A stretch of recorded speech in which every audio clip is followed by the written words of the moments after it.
Hello friends, welcome back to my channel blog with Shreya Singh.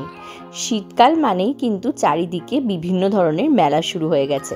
আমাদের এখানে বেলঘরিয়াতে প্রত্যেক বছর পৌষ মাসে সতেরোপল্লীর মাঠে হয় পৌষ মেলা।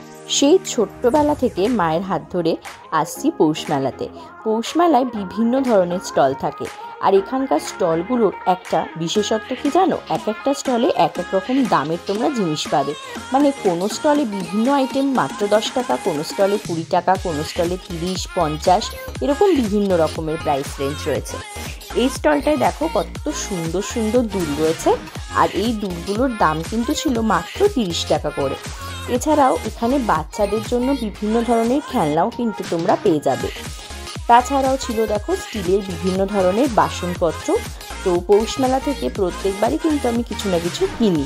তো এই বাসনগুলো কিন্তু বেশ ভালো, দেখো স্টিলের বিভিন্ন রকমের হাতা, খুন্তি, থালা, এছাড়াও নানা রকমের আইটেম রয়েছে।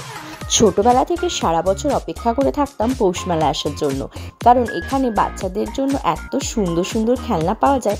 এই সফট টয়সগুলো দেখো প্রত্যেকটা কি মিষ্টি দেখতে না, ভীষণ কিউট ছিল।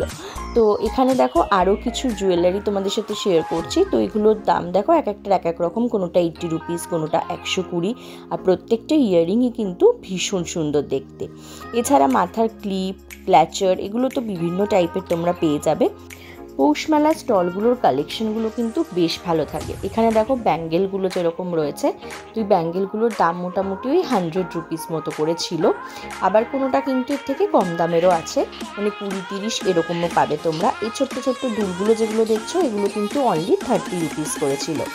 আমাদের মেয়েদের মেলায় আসার একটা মেন অ্যাট্রাকশনই কিন্তু হলো এই সুন্দর সুন্দর জুয়েলারির দোকানগুলো।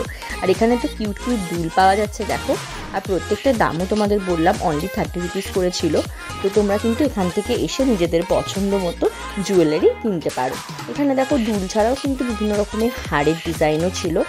তো মেলায় আসলে বুঝতে পারবে যে কত ধরনের জিনিস রয়েছে। এই ব্যাঙ্গেলগুলো কিন্তু আমার দেখো বেশ ভালো লাগছে, খুব সুন্দর দেখতে কিন্তু।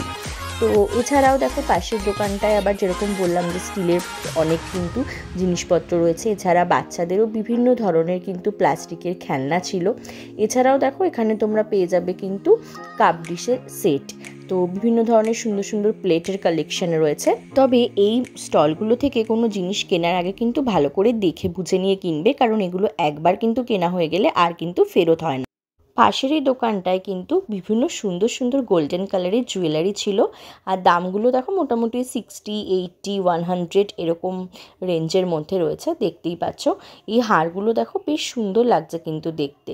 তো সিম্পলের মধ্যে খুব সুন্দর সুন্দর কিন্তু ডিজাইন রয়েছে, তোমরা এগুলো কিন্তু রেগুলার পারপাসের জন্য ইউজ করতে পারো, বেশ ভালো। আর এখানে দেখো কিছু কিন্তু শাখা পলাও আছে, আর এই নেকলেসগুলো দেখো ভীষণ সুন্দর দেখতে। এগুলো কিন্তু যে চোকার রয়েছে দেখো, এই মাছের ডিজাইনটাও বেশ ভালো লাগছে। এছাড়াও কিন্তু প্রচুর কিন্তু ডিজাইন এখানে আছে। এছাড়াও দেখো অনেক সুন্দর সুন্দর কিন্তু ব্যাঙ্গেলের কালেকশন এখানে আছে, আর ব্যাঙ্গেলগুলোর প্রাইস মোটামুটি দেখো লেখা রয়েছে ফিক্সড প্রাইস, কোনোটার 100 আর কোনোটার কিন্তু 200 করে। তো একটু যেগুলো কিন্তু ঠিক আছে মোটা ডিজাইনের, ওগুলোর দাম কিন্তু 200 করেছিল। এছাড়াও দেখো শাখা বাঁধানো, পলা বাঁধানো, এগুলোও কিন্তু খুব সুন্দর সুন্দর কিন্তু ডিজাইনের রয়েছে। মানে এখানে জুয়েলারি কালেকশন যত রকমের হয় সব ধরনের কালেকশনই কিন্তু তোমরা পেয়ে যাবে। এই সুন্দর সুন্দর জগন্নাথের লকেটগুলো কিন্তু বেশ ভাল লাগছিল। এবার তোমাদেরকে একটা দোকান দেখাই যেখানে খুব সুন্দর সুন্দর কিছু ওয়াল হ্যাঙ্গিং পাওয়া যাচ্ছে, আর এগুলো প্রত্যেকটার হাতের কাজগুলো দেখো জাস্ট দুর্দান্ত লাগছে। এখানে কিন্তু দুর্গা, গণেশ, বিভিন্ন ধরনের মূর্তি তোমরা পেয়ে যাবে। আর শীতকালে মেলা মানেই তো খাওয়ারের স্টল থাকবেই। তো পৌষ মেলাতেও প্রত্যেক বছর কিন্তু বিভিন্ন ধরনের খাওয়ার স্টল থাকে। তো এখানে দেখো একটা চায়ের স্টল ছিল, যেখানে কিন্তু খুব ভালো কিন্তু তন্দুরি চা, মালাই চা এগুলো পাওয়া যায়। এছাড়াও তো ছিল কাবাবের দোকান, ফিশের বিভিন্ন আইটেম। আর এখানে দেখো যেটা মেলার মেন অ্যাট্রাকশন, মানে মেলাতে গিয়ে যেটা আমরা কিনেই থাকি, সেটা হলো বিভিন্ন ধরনের গজা, নিমকি, জিলাপি, এগুলোরও কিন্তু স্টল ছিল। তো চলো দেখি যে আর কিসের কিসের খাবারের দোকান আছে। তো এই যে দুটো দোকান দেখছো, একটা স্পাইস আপ আর একটা হচ্ছে কিংস অফ কাবাব। তো এই দুটোর দোকান কিন্তু প্রত্যেক বছর একসাথে হয়। তো একটাতে কিন্তু পাওয়া যায় দেখো মাছের কচুরি, মাংসের কচুরি, আরেকটাতে কিন্তু বিভিন্ন ধরনের কাবাব আইটেম। তো তো এখানে দেখতেই পাচ্ছ কাবাব কিন্তু তৈরি হচ্ছে। আর একদিকে দেখো এখানে কিন্তু মাছের কচুরি ভাজা চলছে। তো মাছের কচুরি আর মাংসের কচুরি এটাও কিন্তু খেতে জাস্ট অসাধারণ হয়। তো ওরা 3 পিস করে কিন্তু মাছের কচুরি, তার সাথে কিন্তু দেয় হচ্ছে কাবুলি চানার তরকারি, তো ভীষণ টেস্টি। আর আমরা নিয়েছিলাম হচ্ছে 1 প্লেট চিকেন কাবাব। আর মেলায় বাচ্চাদের জন্য বিভিন্ন ধরনের রাইডস তো থাকবেই, তো পৌষ মেলাতেও থাকে। তো তোমরা কিন্তু বাচ্চাদেরকে সাথে নিয়ে অবশ্যই আসতে পারো পৌষ মেলায়। তো ওরাও কিন্তু বিভিন্ন ধরনের রাইডসে চেপে আর বিভিন্ন ধরনের খাবার দাবার খেয়ে, জিনিস কিনে বেশ কিন্তু আনন্দই পাবে। তো চলো আজকের মতো ভিডিওটা এখানেই শেষ করছি। তো দেখা হচ্ছে আবার তোমাদের সাথে একটা নেক্সট ভিডিওতে। আর তোমরা শীতকালে কোন কোন মেলায় গেলে আমাকে কিন্তু অবশ্যই জানিও একটা কমেন্ট করে। তো চলো আজকের মতো টাটা, সবাই ভালো থেকো।